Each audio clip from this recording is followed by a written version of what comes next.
Hi guys, Vipin here. Today we'll be talking about buyback of shares. Now, before we understand buyback of shares, let's look at what happens before a buyback. Now, usually what would happen is the company would have done something called as a stock split. Now, Infosys is in the news recently because they're offering a buyback.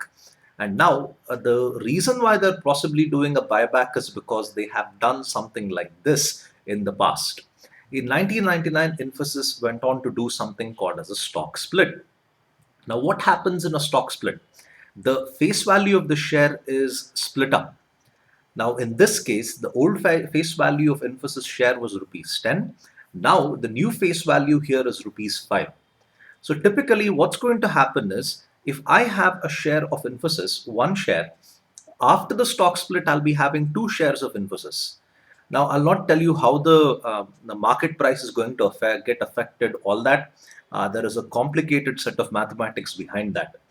They simply refer to it as a corporate action. Now, what's going to happen here? Since the face value has been split, there there is going to be more shares in circulation for the public. Every share I have is going to be split into another share. So effectively, the total shareholding I have gets doubled. So having one share becomes having two shares. Having about a lakh shares becomes about 2 lakh shares. Now this is something which has been referred to as a poison pill. Now I'll tell you why it's called as a poison pill in some time. But why does the company actually do something like this? Why bother splitting the face value from 5 to rupees 10? Sorry, from 10 to rupees 5. Now, one reason they could do this is because they feel giving dividends on rupees 5 is a lot easier than giving dividends on rupees 10. Now, what happens is a company gives you dividends based on your face value of the share. Now, let's say the company has given a dividend of 100%. Now, in 1999, 100% dividends on Infosys means 100% of rupees 10. That is, every share you have, you're going to get 10 rupees as the form of dividend by the company. Now, let's say you have the face value of rupees 5. Okay, the amount of dividend you would be giving per share would be just rupees 5. Now, you might say it doesn't really make a difference because if I still have two shares, I would still be getting rupees 10 compared to having one share and end up keeping rupees 10 from the share as a dividend. Now, that doesn't really work out so well. Now, shares are always something which is very sensitive in nature. You do not want to keep too many shares of any company. So, what happens is people go about circulating shares here and there, and there is a good possibility that you may not be the person who will be having a large number of shares with you. The company would be trying to buy back as many as possible once the stock split happens. They don't really tell that they're going to do this, but they buy back a little by little. Now, what's going to happen is the amount of cash you're going to give per share will actually be less. That's a way in which the company can be quite conservative about the amount of cash they're giving off in the form of dividend. So, that's one reason why they could do it. Another reason they could possibly do it is because they fear another company is trying to take over them. Now, when one company tries to take over the other, they don't make a grand public announcement that we want to take over this company and make it public. What they usually do is they slowly start buying the shares of the company they want to take over.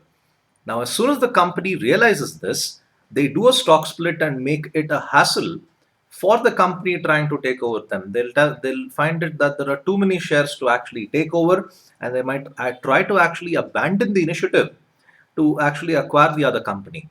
So that's also another reason why they could go about doing a stock split.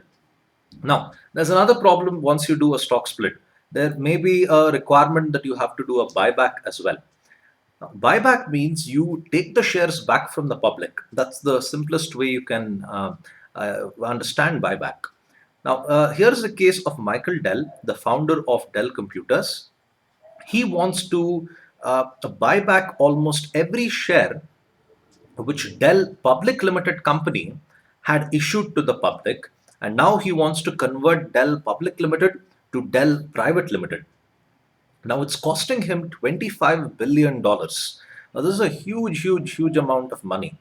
Now, why is Michael Dell doing this? Because he feels that having the shares with him is going to result in better control of the company than having the shares in with a group of directors and having run the company through them.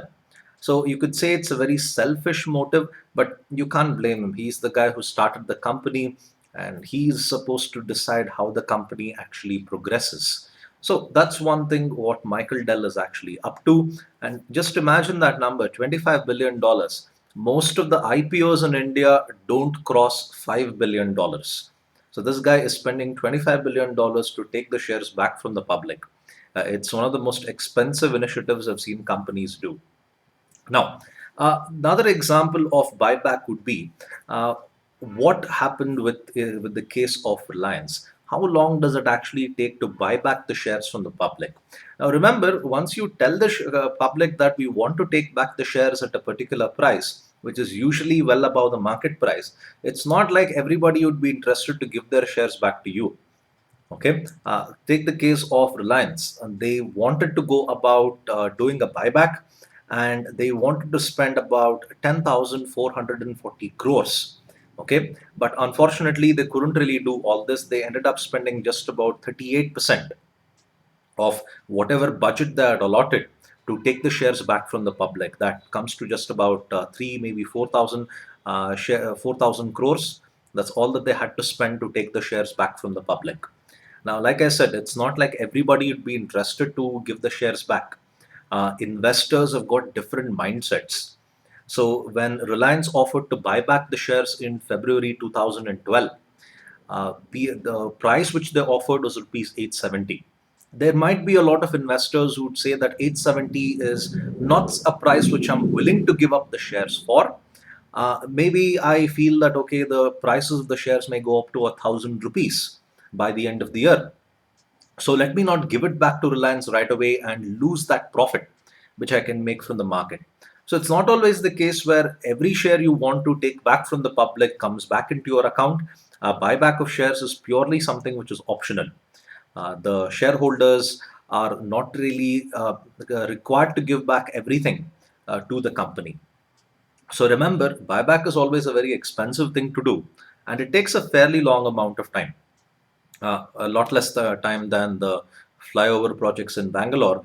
But in fact, it takes about a year, maybe a year and a half, to buy back the shares from the public. It's a slow process, and it's a fairly expensive process as well. So this is what I mean by buyback of shares. I hope you like this video. Please hit the subscribe button and do go about visiting my website, vipinmks.com. I regularly write articles related to commerce, mythology, science, all that. So please give it a read as well. And I've given the details of my Facebook page, my Facebook profile, and the URL of my website in the description below. So thank you for your time again, and have a nice day. Bye.